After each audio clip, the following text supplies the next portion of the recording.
face the east. First, I'm giving honors to Yahweh, Bahashem, Yahweh Shai, Bahashem Rakah, Kadash. Double honors to the elders apostles of Great Millstone. Peace and salutations to my fellow Akim and Akwat out there that follow Yahweh, Bahashem, Yahweh Shai with truth and sincerity. I like to say Shalom. The title of this video is going to be called "It's a Rap for You Heathens," because it is a rap for you heathens.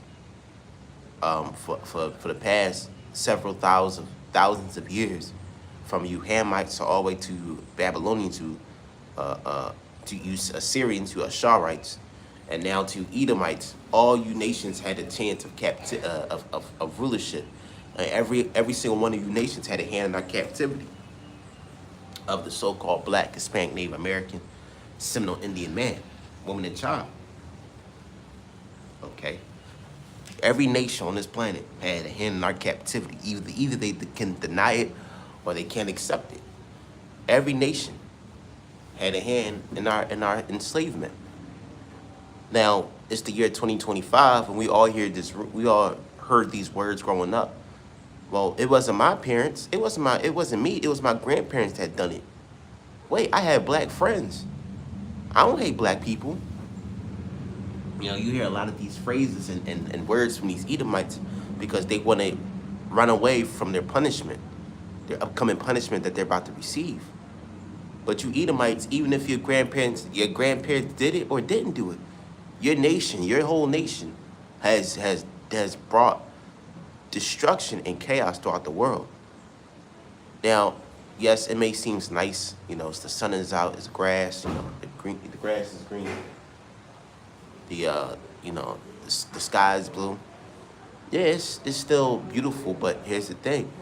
You're destroying the beauty that Yahweh Ba'Shem Yahushua has already created. You put chemtrails in the air, you pollute the waters, and then you kicked out and slaughtered the natives of these lands. I'm in Florida, man. Okay? Florida's supposed to be my homeland, if you think about it. Well, Israel's truly our homeland, but you know, I'm a so-called African American, but true to the spirit, I'm a Reubenite. And Reubenites, you know, Reuben was highly populated Florida, man. But what did Esau do? He slaughtered the tribe of Reuben like they were nothing, to the point that Reuben had to band together and start the Seminole Wars, the fight against this devil, and they lost. That was the first Vietnam War in history.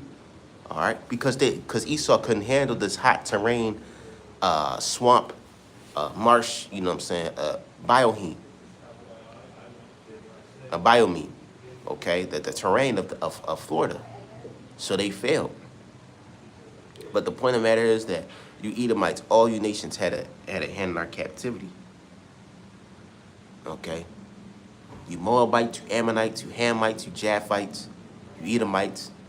You Asharites, you Cushites, okay, all you heathens.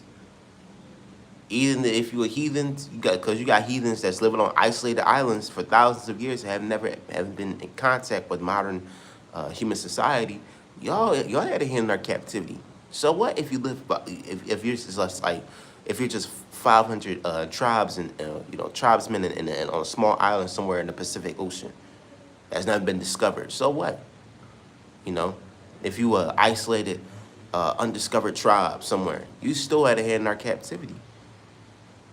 Because you do have these islands called the Sentinel Islands.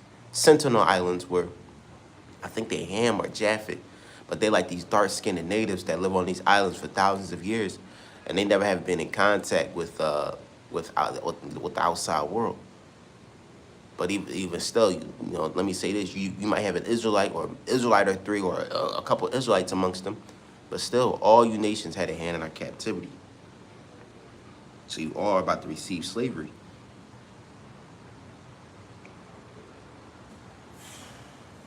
This is Zechariah 1.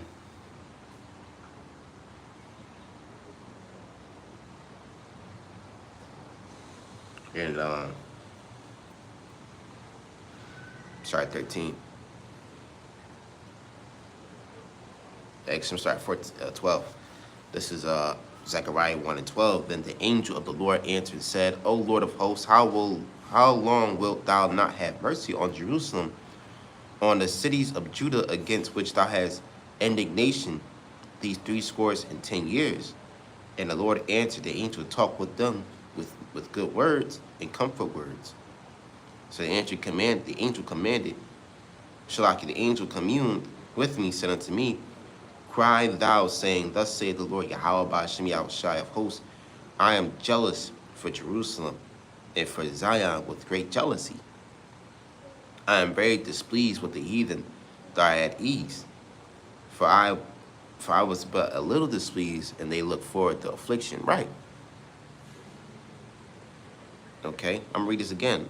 I am very sore displeased with the heathen, that are at ease. These heathens, these Edomites, these Moabites, all these people, man, they're at ease, man. You know, I was in Magic Kingdom yesterday, Disney World, Magic Kingdom yesterday. You know, Disney World's not really my thing. I'm more into, Universal, Islands of Adventure, amusement parks that have more edge and more maturity to it. But while I was just walking through, you had 2/3 and stuff like that, but they were only a few. Majority of Magic Kingdom was just heathens, man. And I'm just thinking to myself, all these people that are enjoying this so-called Babylonian Magic Kingdom are about to be the slaves of the new world to come. All these people that's living good, man. All these heathens, they got the big, huge paychecks. They got the nice cars. They got a high-paying job. They can drive in, and they don't have to worry about fucking car notes and taxes. None of that. They don't have to deal with the struggles and the pains that the average so-called Black, Hispanic, Native American had to deal with. They're not dealing with the curses. Well, they are now, because the curses are falling upon them, as in Deuteronomy 30:7. But what I'm saying, commonly, when you see these heathens, there's nothing's bad happening to them. To a point, they look too peaceful. They look too, not look peaceful, but they look too comfortable. They look too easy. Like damn, did anything happen to these goddamn heathens? You be thinking like, man, you be throwing a curse upon these heathens, nothing happening to them. But guess what? The Lord is setting them up for a great destruction that we can't even imagine. That's the crazy part. These heathens don't even know what's coming. So, brothers, let these heathens have their fun now, man. Let them enjoy their Disney World, their Magic Kingdom. Let them enjoy their ESPN, their Disney Channel. Let them enjoy their Bud Light beers and a slice of pizza, Pizza Hut. Let them enjoy that shit, man. Because this is the last. This is the last of any heathen. Even if you a heathen that look like a so-called Israelite. Okay? Terrorists, man. Because you terrorists are going to slavery too. All right? If your mother is a so-called black woman or a woman from the Israelite tribes, but your father is an Edomite or a heathen, but you came out looking like an Israelite, you a terror, hey, man, you going to slavery too because the lineage of your father. But back to what I was saying, man, let these people have it. Let these heathens have it. Because this is the best it's ever going to get. This is the best it's ever going to get for Esau, Edom. I just been strolling through Magic Kingdom, man. Growing up, when you was a kid, going to Disney World, it was the best thing ever. But now we grow up and we realize, when you got the truth, you realize, man, Esau just basically copy and paste what Jake created. The castle, them castles, that Magic Kingdom castle design goes back to Jake ruling in the European medieval ages, man. All right, go to Tomorrowland.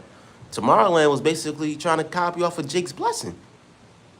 All right, if you go to Disney World to Tomorrowland, they basically trying to copy Jake's blessing, man. Trying to replicate what Jake is blessed with. Chariots, going to other planets, seeing other universes. That's for the Israelites. That's not for you Edomites, man.